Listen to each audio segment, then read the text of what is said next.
Hare Krishna. Thank you for joining in today's reading. We're going to read today from chapter 20 onwards in the book A Second Chance. So before starting our reading, I just wanted to give a brief introduction of this book.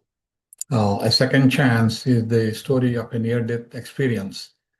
So in this book, Srila Prabhupada explores the ancient Vedic history of Ajamila, a young religious man who falls into a life of crime and debauchery, but is saved at the time of death by chanting God's name.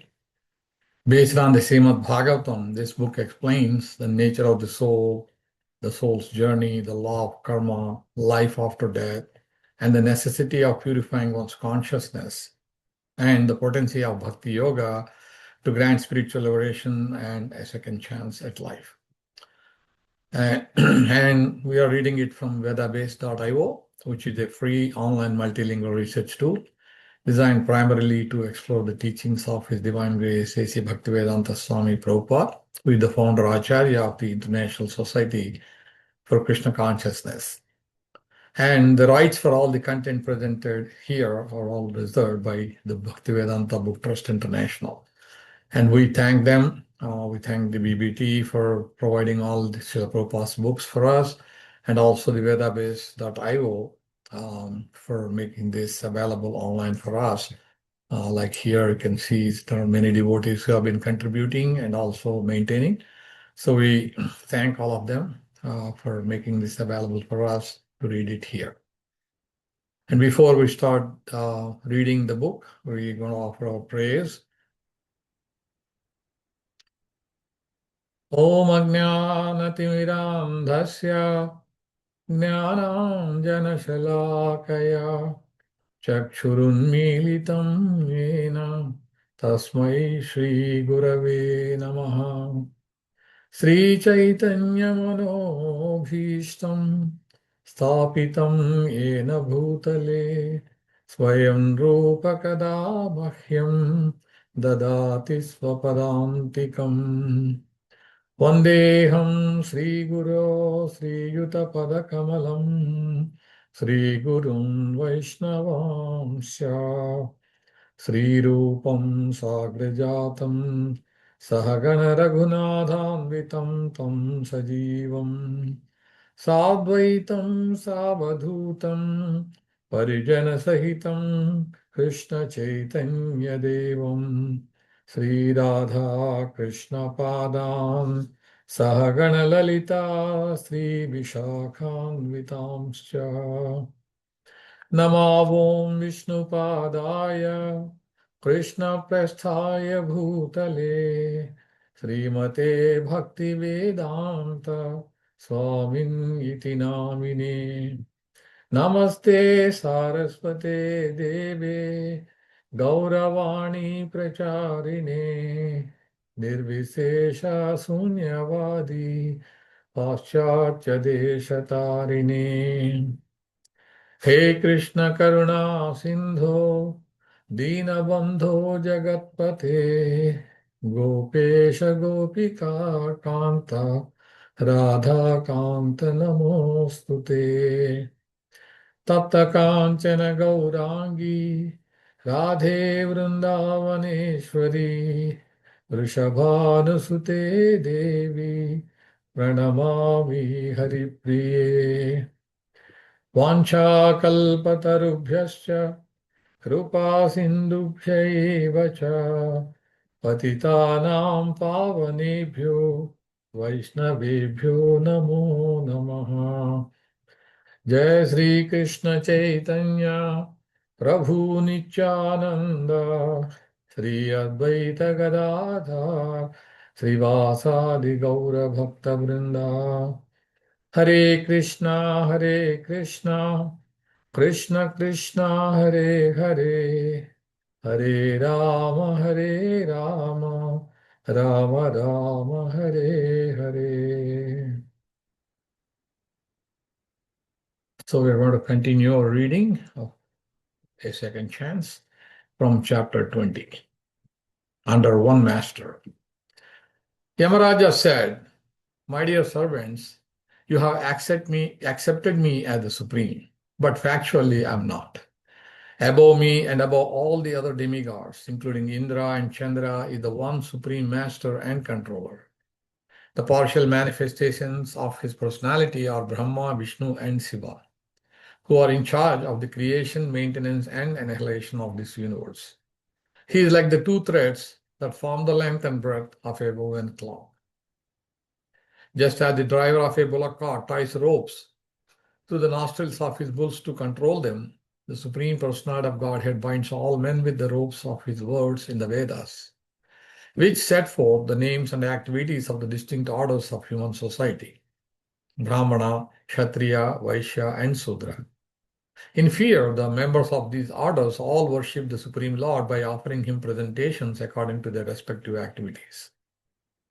I, Yamaraj, Indra, the king of heaven, Nirruti, Varuna, the god of waters, Chandra, the moon god, Agni, the fire god, Lord Shiva, Pavana, the god of the air, Lord Brahma, Surya, the sun god, Visvasu, the eight Vasus, the Sadhyas, the Maruts, the Rudras, the Siddhas, and Marichi, and the other great rishis engaged in maintaining the departmental affairs of the universe, as well as the best of the demigods headed by Brihaspati and the great sages headed by Bhrigu, are all certainly freed from the influence of the two base material modes of nature, namely passion and ignorance. Nevertheless, although we are in the mode of goodness, we cannot understand the activities of the Supreme Personality of Godhead. What then is to be said of others who, under illusion, merely speculate to know God? As the different limbs of the body cannot see the eyes, so the living entities cannot see the Supreme Lord, who is situated as the super soul in everyone's heart. Not by the senses, by the mind, by the life here, by thoughts within the heart, or by the vibration of words can the living entities ascertain the real situation of the Supreme Lord. Srimad-Bhagavatam, 6th Canto, Chapter 3, texts 12 to 16. One Supreme Controller. The Yamadutas suspected that there was a ruler even above Yamaraja. To eradicate their doubts, Yamaraja immediately replied, yes, there is one Supreme Controller above everything. Yamaraja is in charge of some of the moving living entities, namely the human beings, but the animals who also move are not under his control. Only human beings have consciousness of right and wrong, and among them only those who perform sinful activities come under the control of Yamaraja. Therefore, although Yamaraja is a controller, he is only a departmental controller of a few living entities. There are other demigods who control many other departments, but above them also is one Supreme Controller, Krishna. Isara Paramah Krishna, the Supreme Controller, is Krishna. Others who control their own departments in the affairs of the universe are insignificant in comparison to Krishna, the Supreme Controller. As Krishna says in the Bhagavad Gita 7.7, Mattah parataram nanyat kinchit asti dhananjaya. My dear Dhananjaya, Arjuna, no one is superior to me. Therefore, Yamaraj immediately cleared away the doubts of his assistants, the Yamadutas, by confirming that there is a supreme controller above all others. In this material world, everyone is controlled by the laws of nature, regardless of who he is. Whether one is a human being, a demigod, an animal, a tree, or a plant, one is controlled by the laws of nature. But behind this natural control is the Supreme Personality of Godhead. Krishna confirms this in the Bhagavad Gita 9.10, Maya jakshena prakriti suyate sacharacharam. The material nature is working under my direction and producing all moving and non-moving beings. Thus, the natural machine works under Krishna's control. Under the control of Varna and Ashrama. Apart from other living entities, a living being in the human form of body is meant to be controlled by the Vedic injunctions in terms of the divisions of Varna and Ashrama, the social and spiritual classes. Otherwise, he cannot escape punishment by Yamaraja. The point is that every human being is expected to elevate himself to the position of a Brahmana, the most intelligent man. And then one must transcend that position to become a Vaishnava. This is the perfection of life. The Brahmanas, Kshatriyas, Vaishyas, and Sudras can elevate themselves by worshipping the Lord according to their activities. Svesve karmani abhirataha samsiddhim labhate naraha. The divisions of Varna and Ashram are necessary to ensure the proper execution of duties and peaceful existence for everyone. But everyone is directed to worship the Supreme Lord, who is all-pervading. Yena sarvamidam tatam. If one thus follows the Vedic injunctions by worshipping the Supreme Lord according to one's ability, his life will be perfect. The Srimad-Bhagavatam 1.2.13 confirms this. Atah kumbhe dvijashreshtha varnashrama vibhagashah swanusthithasya dharmasya samsiddhir haritoshanam. O best among the twice born, it is therefore concluded that the highest perfection one can achieve by discharging one's prescribed duties, dharma, according to caste divisions and orders of life, is to please the personality of Godhead. The Varnashrama institution offers the perfect process for making one eligible to return home back to Godhead, because the aim of every Varna and Ashrama is to please the Lord. One can please the Lord under the direction of a bona fide spiritual master, and then one's life is perfect. The Supreme Lord is worshipable, and everyone worships Him directly or indirectly. Those who worship Him directly get the results of liberation quickly, whereas the liberation of those who serve Him indirectly is delayed. The words Namabhir Vachi in verse 13, Namabhihi by different names, Vachi to the Vedic language are very important. In the Varnashrama institution, there are different names: Brahmana, Kshatriya, Vaishya, Sudra, Brahmachari, Grihastha, Vanaprastha, and Sannyasi. The Vak or Vedic injunctions give directions for all these divisions. Everyone is expected to offer obeisances to the Supreme Lord and perform duties as indicated in the Vedas. Controlled by three modes of nature. Men and other living entities within this cosmic manifestation are controlled by the three modes of nature. For the living entities controlled by the base qualities of nature, passion and ignorance, there is no possibility of understanding God. Even those in the mode of goodness, like the many demigods and great rishis described in these verses, cannot understand the activities of the Supreme Personality of Godhead. As stated in the Bhagavad Gita, only one who is situated in devotional service to the Lord and who is thus transcendental to all material qualities can understand Him. Bhakti-yoga avijanati. Ordinary philosophers can never know the Lord. The great devotee Bhishmadeva confirms this in the following statement to Maharaj Yudhishthira, Srimad-Bhagavatam 1.9.16. Nahi asya karhi rajan uman veda viditsitam yad vijignasya yukta muhyanti kavayopihi. O king, no one can know the plan of the Lord, Sri Krishna. Even though great philosophers inquire exhaustively, they are bewildered. No one, therefore, can understand God by speculative knowledge. Indeed, by speculation, one will be bewildered. Directed by the Super Soul. Although the different parts of the body do not have the power to see the eyes direct the movements of the body's different parts. The legs move forward because the eyes see what is in front of them, and the hand touches because the eyes see touchable entities. Similarly, every living being acts according to the direction of the Super Soul, who is situated within the heart. The Lord Himself confirms this in the Bhagavad Gita 15.15. Sarvasya chaham hridi sannivishto mattasmritirgnanamapohanancha. I am sitting in everyone's heart and giving directions for remembrance, knowledge, and forgetfulness. Elsewhere in the Bhagavad Gita 18.61, it is stated, Isvara sarva bhutanam hrideshe arjuna tisthati.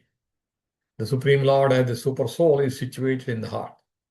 The living entity cannot do anything without the sanction of the Super Soul.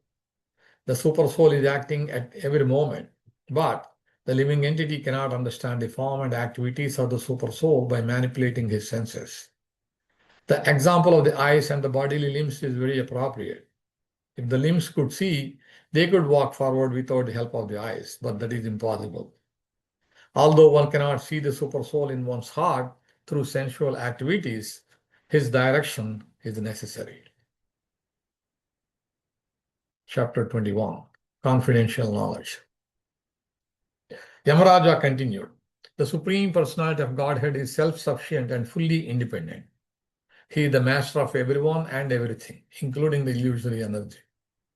He has his form, qualities, and features. And similarly, his order carriers, the Vishnudutas or Vaishnavas, who are very beautiful, possess bodily features and transcendental qualities almost like his. They always wander within this world with full independence. The Vishnudutas are worshipped even by the demigods and are very rarely seen. They protect the devotees of the Lord from the hands of enemies, from envious persons, and even from my jurisdiction, as well as from natural disturbances. The real religious principle is enacted by the Supreme Personality of Godhead. Although fully situated in the mode of goodness, even the great rishis who occupy the topmost planets cannot ascertain this principle. Nor can the demigods or the leaders of Siddhaloka, to say nothing of the demons, ordinary human beings, Vidyadharas and Charanas. Lord Brahma, Bhagavan Narada, Lord Shiva, the four Kumaras, Lord Kapila, the son of Devahuti, Swayambhuva Manu, Prahlad Maharaj, Janak Maharaj, grandfather Bhishma, Bali Maharaj, Sukadeva Goswami, and I myself know the real religious principle.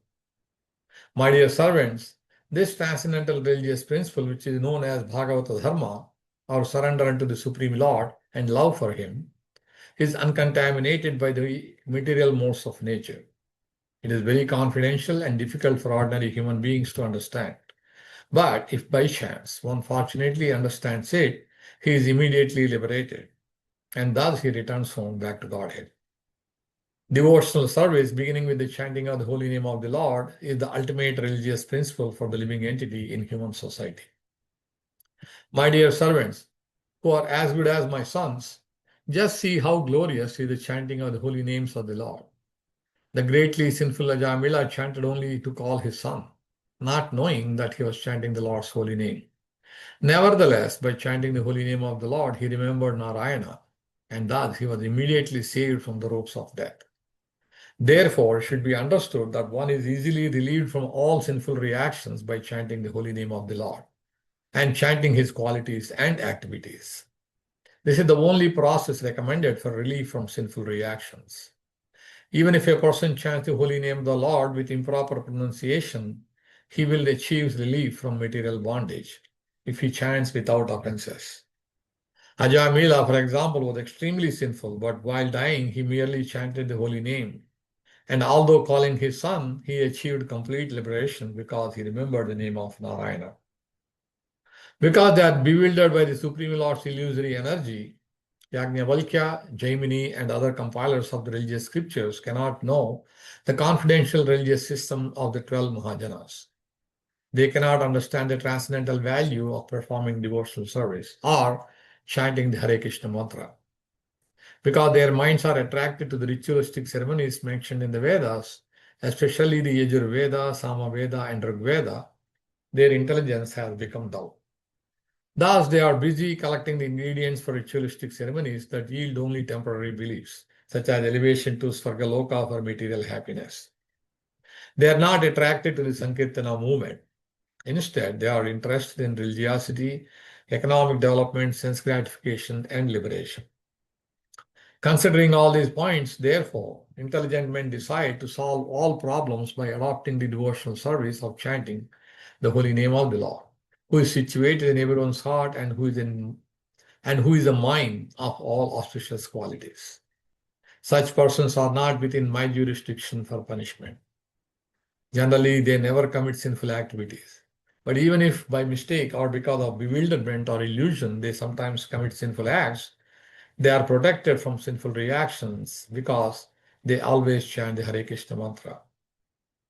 My dear servants, please do not approach such devotees, for they have fully surrendered to the lotus feet of the Supreme Personality of Godhead. They are equal to everyone, and their narrations are sung by the demigods and the inhabitants of Siddhaloka. Please do not even go near them.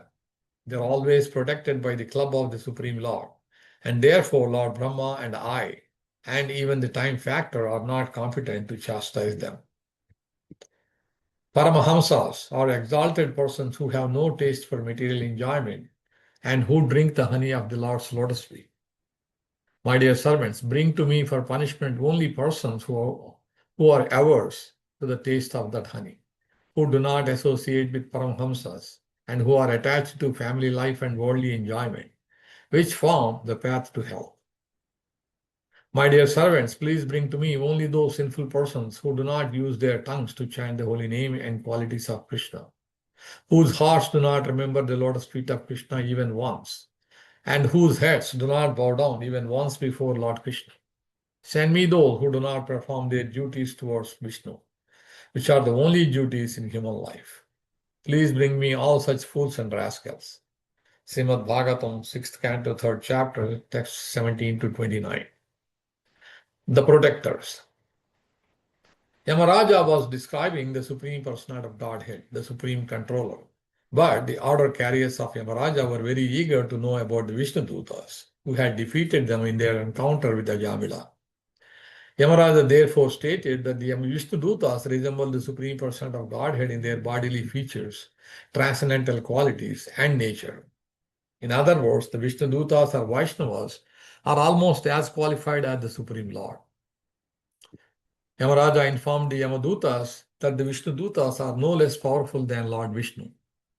Since Vishnu is above Yamaraja, the Vishnu-dutas are above the Yamadutas. Persons protected by the Vishnu-dutas therefore cannot be touched by the Yamadutas. Yamaraja has described the qualities of the Vishnu-dutas to convince his own servants not to be envious of them. Yamaraja warned the Yamadutas that the Vishnu-dutas are worshipped with respectful obeisances by the demigods, and are always very alert to protect the devotees of the Lord from the hands of enemies, from natural disturbances, and from all dangerous conditions in the material world. Sometimes the members of the Krishna Consciousness Society are afraid of the impending danger of world war and ask what would happen to them if a war should occur. In all kinds of danger, they should be confident of their protection by the Vishnu-dutas, or the Supreme Personality of Godhead, or as Krishna himself confirms in the Bhagavad Gita 9.31, Kaunteya pratijanihi name bhakta pranashyati.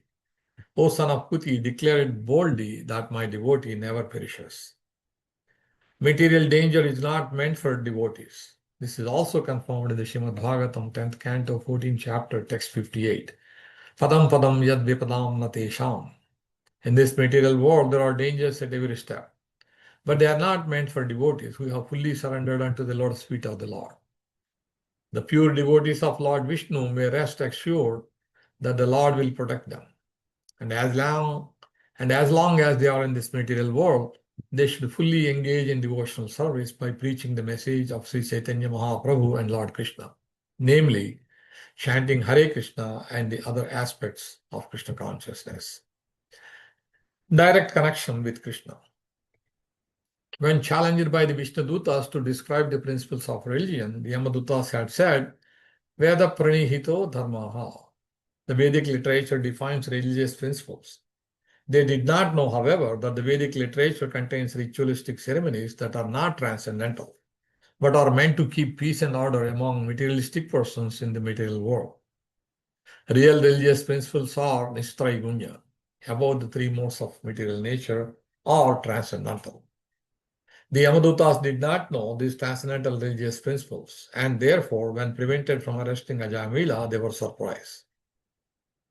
Materialistic persons who attach all their faith to the Vedic rituals are described in the Bhagavad Gita 2.42, where Krishna says, Vedavadarata partha nanyad astiti vadinaha. The supposed followers of the Vedas say that there is nothing beyond the Vedic ceremonies. Indeed, there is a group of men in India who are very fond of the Vedic rituals, not understanding the meaning of these rituals, which are intended to elevate one gradually to the transcendental platform of knowing Krishna. Vedaisya sarvair ahameva vedya. Those who do not know this principle but who simply attach their faith to the Vedic rituals are called Vedavadarataha.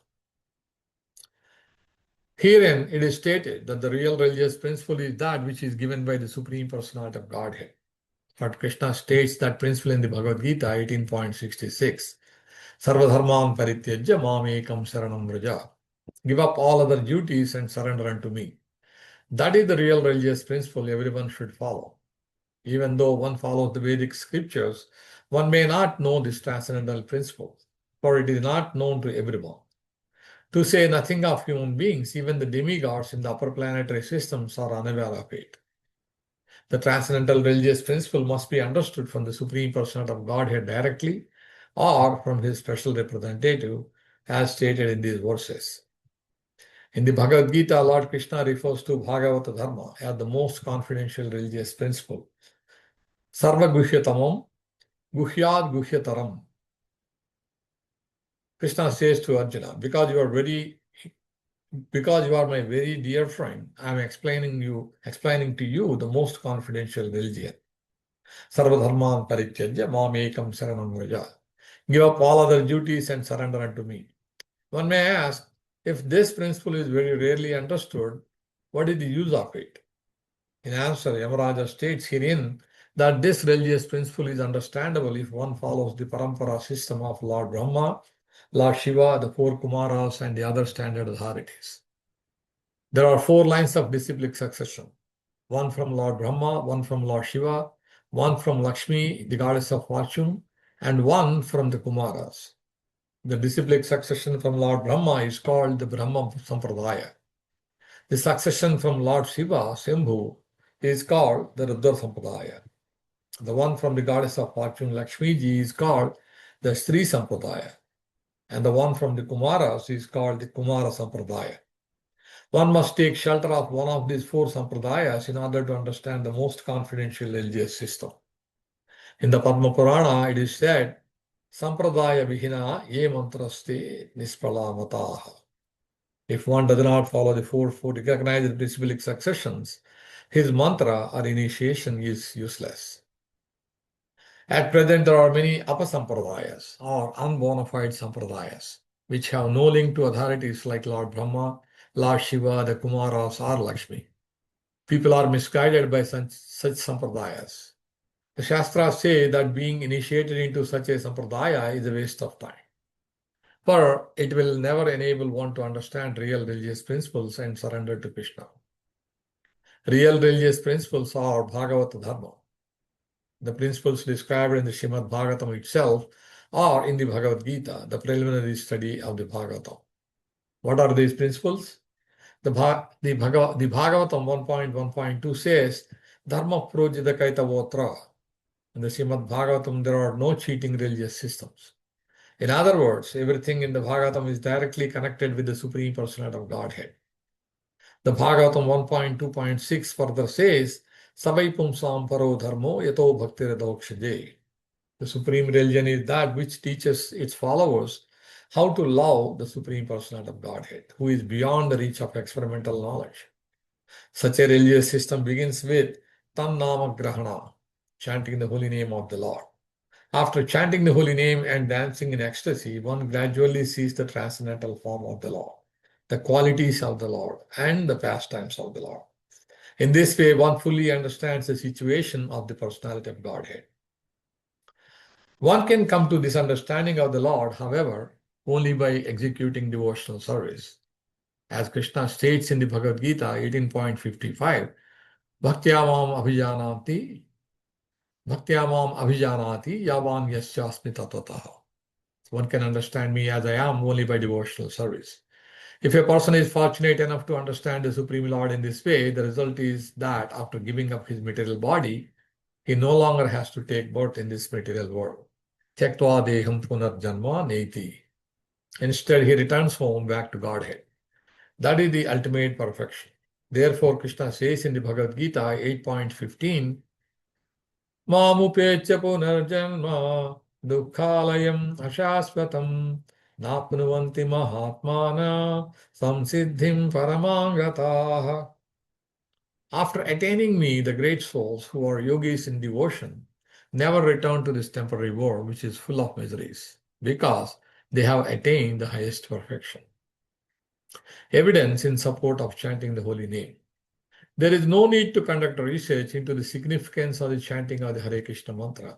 The history of Ajamila is sufficient proof of the power of the Lord's holy name and the exalted position of a person who chants the holy name incessantly. Therefore, Sri Chaitanya Mahaprabhu advised, Hare Nama, Hare Nama iva kevalam, Kalau nasteva gatiram yadha. In this age of quarrel and hypocrisy, the only means of deliverance is chanting the holy name of the Lord. There is no other way, there is no other way, there is no other way.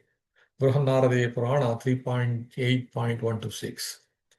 In this age, almost no one can perform all the difficult ritualistic ceremonies for becoming liberated.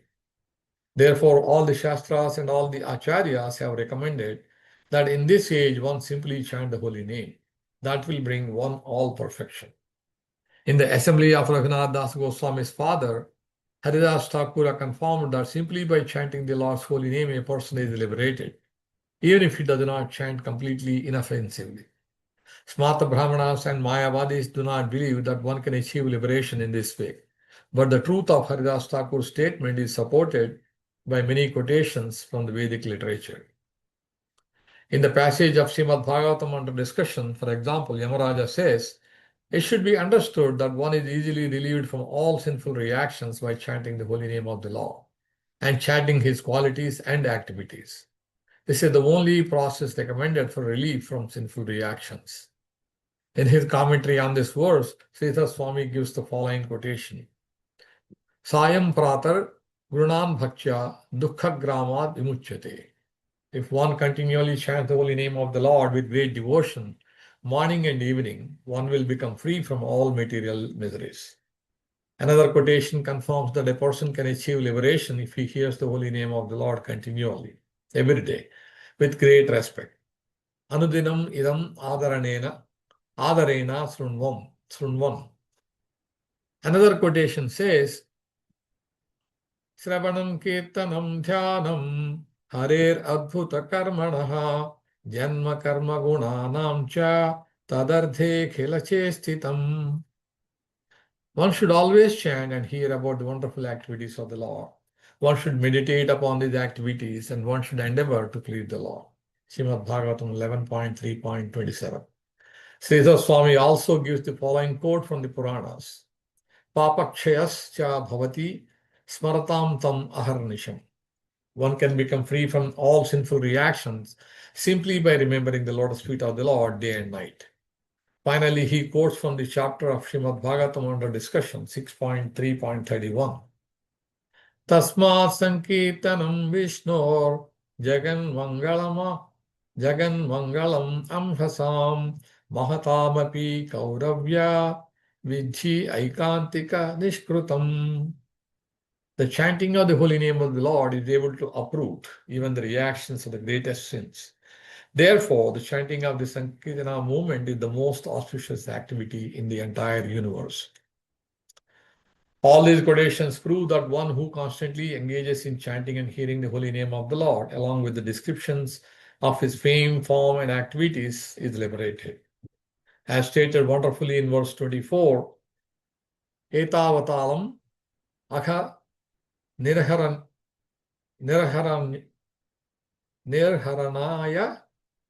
pumsam. Etavatalam akha nirharanaya pumsam. Simply by uttering the name of the Lord, one is freed from all sinful reactions. The word alam in this verse indicates that simply uttering the holy name of the Lord is sufficient. There is no need of any other process. Even if a person chants imperfectly, he becomes free from all sinful reactions. The liberation of Ajamila proves this power of chanting the holy name. When Ajamila chanted the holy name of Narayana, he did not precisely remember the Supreme Lord. Instead, he remembered his own son. At the time of death, Ajamila certainly was not very clean. Indeed, he was famous as a great sinner. Furthermore, once the physiological condition is completely disturbed at the time of death, and in such an awkward condition, it would certainly have been very difficult for Ajamila to have chanted clearly. Nevertheless, Ajamila achieved liberation simply by chanting the holy name of the Lord. Therefore, what is to be said of those who are not sinful like Ajamila? It is to be concluded that with a strong vow, one should chant the holy name of the Lord. Hare Krishna, Krishna Krishna, Hare Hare, Hare Rama, Rama Rama, Hare Hare. For thus, by the grace of Krishna, one will certainly be delivered from the clutches of Maya. The chanting of the Hare Krishna mantra is recommended even for persons who commit offenses, because if they continue chanting, they will gradually chant offenselessly. Then, by chanting Hare Krishna without offenses, one increases his love for Krishna. As stated by Lord Chaitanya, Prema Pumaratho Mahan. One's main concern should be to increase one's attachment to the Supreme Personality of Godhead and to increase one's love for Him. Since one may easily achieve the highest success by chanting the holy name of the Lord, one may ask why there are so many Vedic ritualistic ceremonies and why people are attracted to them. Yamaraja answers this question in the passage of Srimad-Bhagavatam under discussion. Unfortunately, unintelligent people are bewildered by the grandeur of Vedic yajnas, and thus they want to see gorgeous sacrifices performed. They want Vedic mantras chanted and huge amounts of money spent for such ceremonies. Sometimes we have to observe the Vedic ritualistic ceremonies to please such an unintelligent men. In 1975, when we established a large Krishna Balaram temple in Vrindavana, we were obliged to have Vedic ceremonies performed by the Brahmanas because the inhabitants of Vrindavana, especially the Smarta Brahmanas, would not accept Europeans and Americans as bona fide Brahmanas. Thus, we had to engage Brahmanas to perform costly yajnas.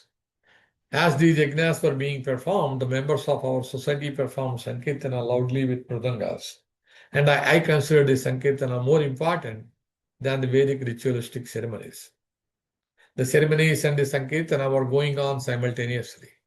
The ceremonies were meant for persons interested in Vedic rituals for elevation to heavenly planets. Jadi Kruta Matir Madhu Pushpitayam, whereas the Sankirtana was meant for pure devotees interested in pleasing the Supreme Personality of Godhead. We would simply have performed Sankirtana, but then the inhabitants of Vrindavana would not have taken the installation ceremony seriously. As explained here, the Vedic performances are meant for those whose intelligence has been dulled by the flowery words of the Vedas, which describe sacrifices intended to elevate one to the higher planets. Especially in this age, Sankirtana alone is sufficient.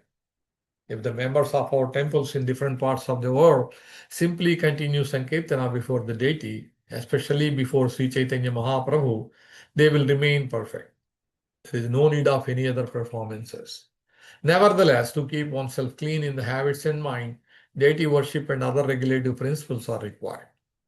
Srila Jiva Goswami says that although Sankirtana is sufficient for the perfection of life, worship of the deity in the temple must continue so that the devotees may stay clean and pure. Srila Bhaktisiddhanta Saraswati Thakura therefore recommend that one follow both processes simultaneously.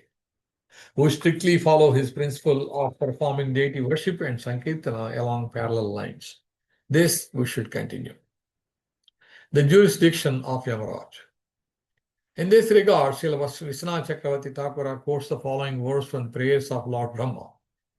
Srimad-Bhagavatam 10.14.29. Athapi te deva padambujadvaya prasadale sanugruhita eva hi janati tattvam bhagavan mahimno nachanya ekopi chidam vichinvan.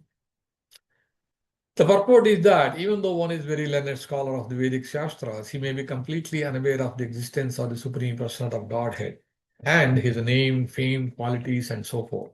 Whereas one who is not a great scholar can understand the position of the Supreme Person of Godhead if he somehow or other becomes a pure devotee of the Lord by engaging in devotional service.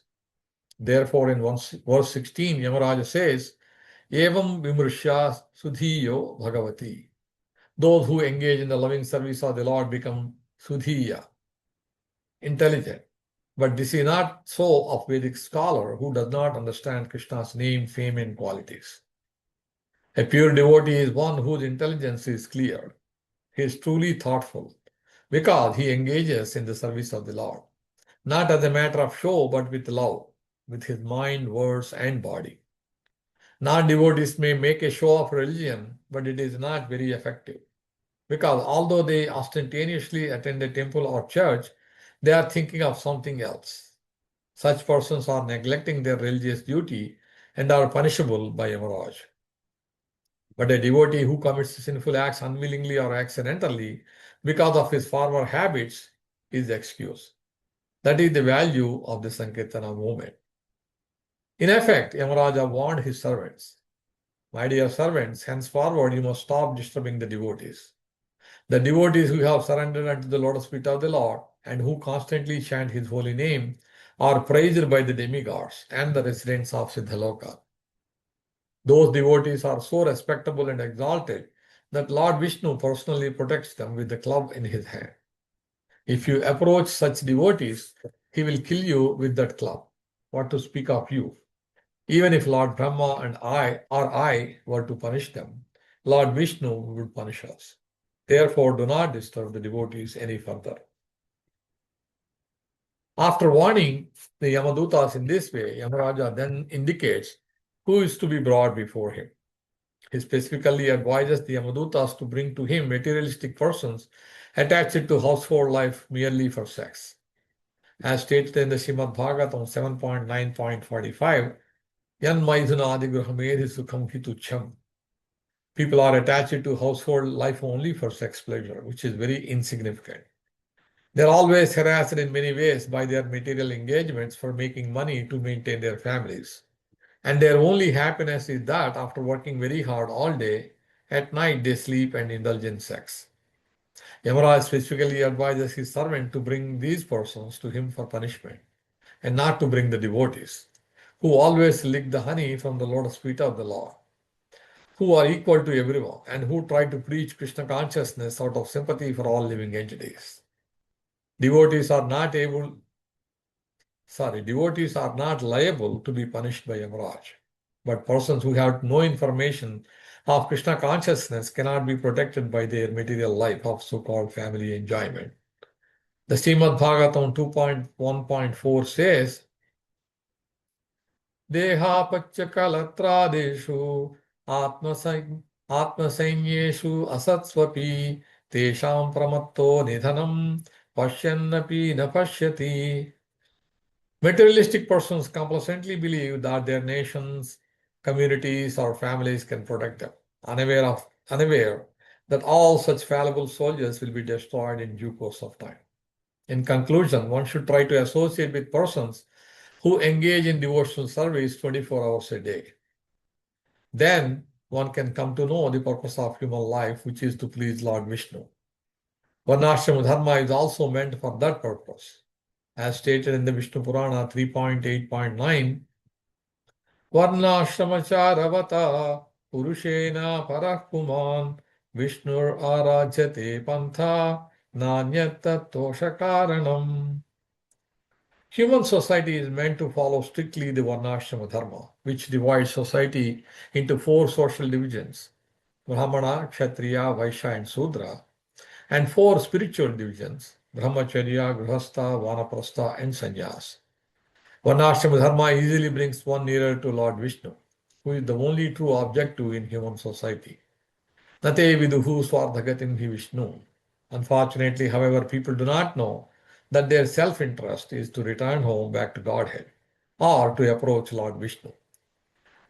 Durasaya ye bahirardhamanina. Instead, they are simply bewildered by Krishna's external illusory energy. Every human being is expected to perform duties meant for approaching Lord Vishnu. Therefore, Yamaraja advises the Yamadutas to bring him only those persons who have forgotten their duties toward Vishnu. One who does not chant the holy name of Vishnu or Krishna, who does not bow down to the deity of the Lord, and who does not remember his lotus feet is punishable by Yamaraj. In summary, all Avaishnavas, persons unconcerned with Lord Vishnu, are punishable by Yamaraj. Chapter 22, The Glories of the Holy Name.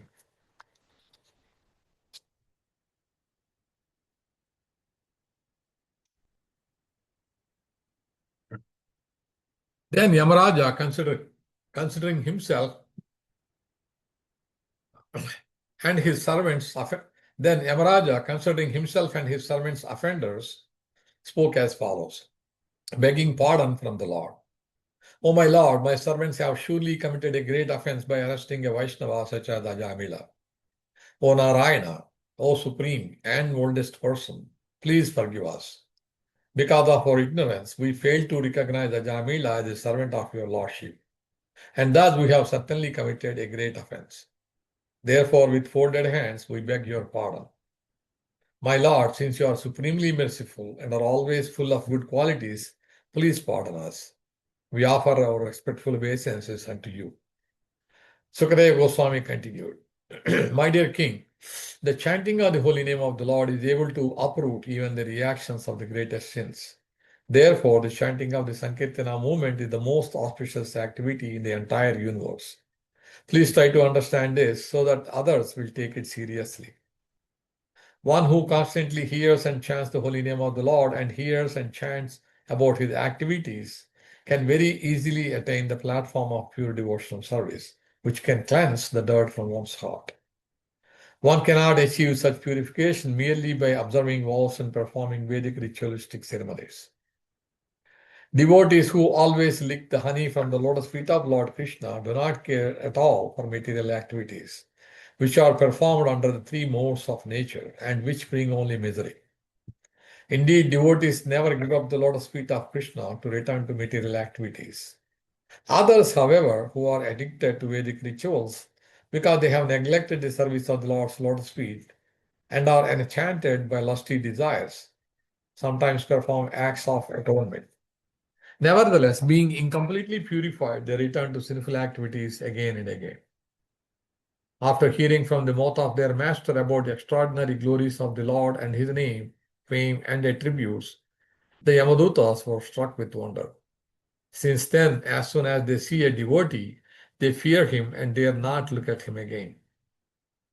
When the great sage Agastya was residing in the Malaya hills and worshipping the Supreme Personality of Godhead, I approached him and he explained to me this confidential history.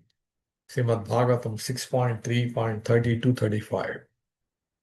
Yamaraja prays for pardon. Lord Yamaraja took upon himself the responsibility for the offense committed by his servants. If the servant of an establishment makes a mistake, the establishment takes responsibility for it. Although Yamaraja is above offenses, his servants, practically with his permission, went to arrest Ajamila, which was a great offense. The Nyaya Shastra confirms, Vrichaparadhe Swamino Danda. If a servant makes an offense, the master is punishable. Taking this seriously, Yamaraja, along with his servants, prayed with folded hands to be excused by the Supreme Lord Narayana, achieving perfection. We should note that although Ajamila chanted the name of Narayana imperfectly, he was delivered from all sinful reactions. The chanting of the holy name is so auspicious that it can free everyone from the reactions of sinful activities. However, as we have mentioned several times before, no one should conclude that he may continue to sin with the intention of chanting Hare Krishna to neutralize the reactions. Rather, one should be very careful to remain free from all sins and never think of counteracting sinful activities by chanting the Hare Krishna mantra, for this is another offense. If by chance a devotee accidentally performs some sinful activity, the Lord will excuse him. But one should not intentionally perform sinful activities. One may very easily practice chanting and hearing the holy name of the Lord and thus become ecstatic in spiritual life. The Padma Purana states, Namaparadha yuktanam namanyeva haranchagam avishranti prayuktani tanyevarthakarani cha. Even if one chants the Hare Krishna mantra offensively, one can nullify these offenses by continually chanting without deviation. One who becomes accustomed to this practice will always remain in a pure transcendental position, untouchable by sinful reactions. A devotee's is to chant the Hare Krishna mantra. One may sometimes chant with offenses and sometimes without offenses. But if one seriously adopts this process, he will achieve perfection, which cannot be achieved through Vedic ritualistic ceremonies of atonement. Persons who are attached to the Vedic ritualistic ceremonies but do not believe in devotional service, who advise atonement but do not appreciate the chanting of the Lord's holy name, fail to achieve the highest perfection. Devotees, therefore, being completely detached from material enjoyment, never give up Krishna consciousness for Vedic ritualistic ceremonies. Those who are attached to Vedic ritualistic ceremonies because of lusty desires are subjected to the tribulations of material existence again and again. Since this incident, the Yamadutas have given up the dangerous behavior of approaching devotees. For the devotees, for the Yamadutas, a devotee is dangerous. So that concludes this book, A Second Chance. Let's end of the second chapter, 22nd, and also reach end of the book, A Second Chance. So before concluding this session, we are going to have a small kirtan, chanting the holy names as we have just now read in chapter 22, the glories of the holy name. Namo Vishnupadaya Krishna Prasthaya Bhutale Srimate Bhaktivedanta Swami Iti Namine Namaste Saraswati Deve Gauravani Pracharine Nirvishesha Sunyavadi Paschatya Deshatarine Jai Sri Krishna Chaitanya Prabhu Nityananda Sri Advaita Gadadhara Sivasadi Gaura Bhakta Vrinda Hare Krishna Hare Krishna Krishna Krishna Hare Hare Hare Rama Hare Rama Rama Rama Hare Hare Hare Krishna Hare Krishna Krishna Krishna Hare Hare Hare Rama Hare Rama Rama Rama Hare Hare Hare Krishna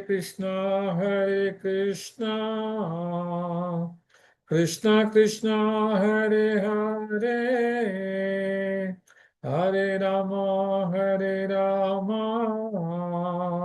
Rama Hare Hare Hare Krishna Krishna Krishna Hare Hare Hare Rama Rama Hare Hare Krishna Krishna Krishna Hare Hare Hare Rama Rama Rama Hare Hare Hare Krishna Hare Krishna Krishna Krishna Hare Hare Hare Rama Hare Rama, Rama Rama, Hare Hare, Haribo, Haribo, Haribol Nitai Gaura, Haribo, Haribo, Haribo, Haribol Nitai Gaura, Haribo, Prabhupada, Prabhupada, Prabhupada, Jaya Jaya Prabhupada, Gurudev, Gurudev, Gurudev, Jaya Jaya Gurudev. Hare Ram Sankirtan ki jai, Hare Krishna Mahamantra ki jai. So thank you very much for joining today's reading, and we hope that you will be able to join us in our next reading. Thank you very much. Hare Krishna.